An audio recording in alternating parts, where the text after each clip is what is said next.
Hello and welcome to another episode of FPL Hacks with me, Holly Shand. Today I'm going to be looking at how to set up your starting 11 when you've got a lot of player matchups within your squad.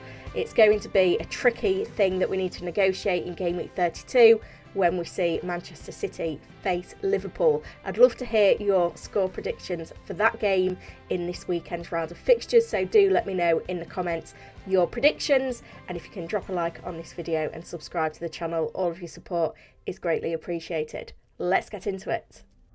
So you've logged in to the FPL website to set your bus team for the upcoming game week, and you've seen that you've got a lot of players involved in the same fixture. You can have up to 6 players involved in any given fixture because you may be tripled up on 2 sides that play each other, and it becomes quite tricky to think, how do I approach this? Do I need to be starting all the players in these fixtures? Do I need to be predicting the results and benching some of them? Now I'm going to split this video into 2 different sections. First of all, looking at when the premium sides in the Premier League face off, and then having a look more at the mid-table clashes to see if that should change our approach. So if we start off first of all with when we see a clash of the Titans, 2 teams towards the top of the Premier League table with lots to play for. We're expecting, an exciting match. How do we set up our squads? Now, in terms of attackers in those sort of fixtures,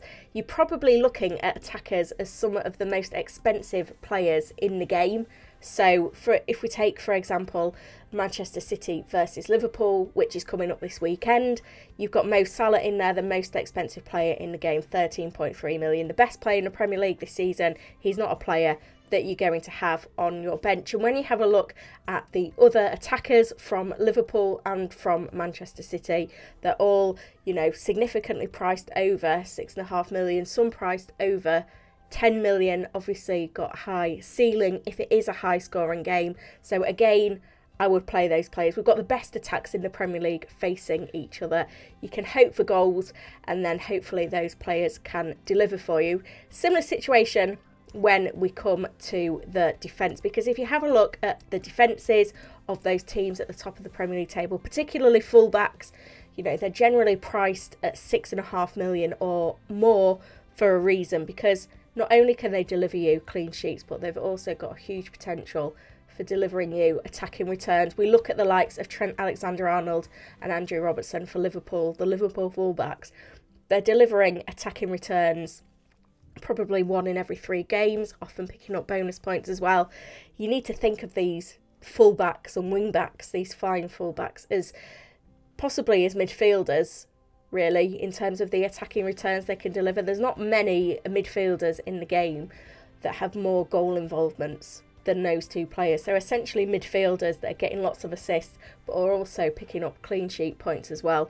And for that reason, I would also be looking at playing the premium defenders in a fixture where you've got 2 teams at the top of the Premier League table fighting it out in a fixture. So if you've got Liverpool defenders and if you've got Manchester City defenders, I would absolutely play them. I can see plenty of upside for Trent Alexander-Arnold, Andrew Robertson and Joe Cancelo, among others. So don't be scared to think about playing those players in those fixtures. I don't think in terms of the highly owned players from Manchester City and Liverpool, for example, right now, it's worth benching any of them, because if it's a high scoring game, then those attacking players are going to be involved in the goals, as are the defenders, are more than capable. If it is a tight game and you do get a clean sheet, it could be a 0-0, it could be a 1-0 for either side. You could see the defenders picking up a clean sheet, possibly bonus points as well.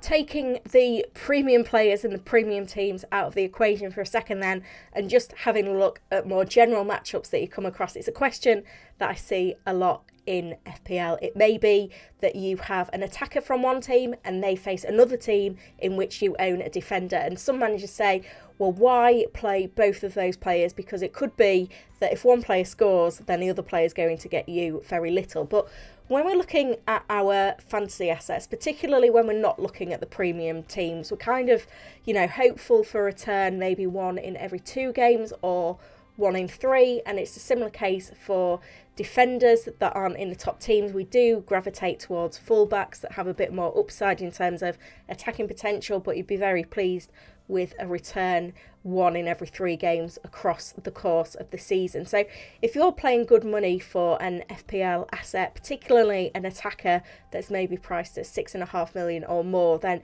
it's very difficult to justify benching them just because they could cancel out other fantasy points that could come along in your fantasy squad. So I would always play an attacker that's maybe 6.5 million or more in any fixture, regardless of fixture difficulty or regardless of whether I own a defender from the team that they're playing. I think that's quite irrelevant. I think if you're playing that much for a fantasy asset, then they need to be in your side every single week. It becomes a little bit more problematic when it comes to defenders.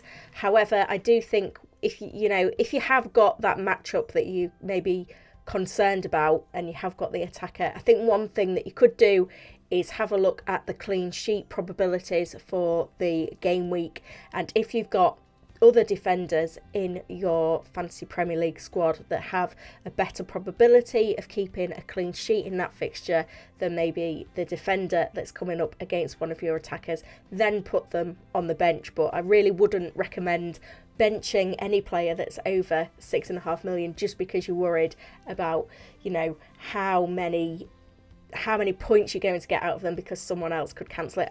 When I'm setting this up, I like to think, well, at least if my attacker scores, then he's going to get me some points. And hopefully, if it is a clean sheet wipeout for my defender, hopefully I've got the attacker on the opposing team that's going to get me the points. And you never know, you could end up with your attacker delivering you an attacking return and your defender from the other team also delivering you an attacking return as well.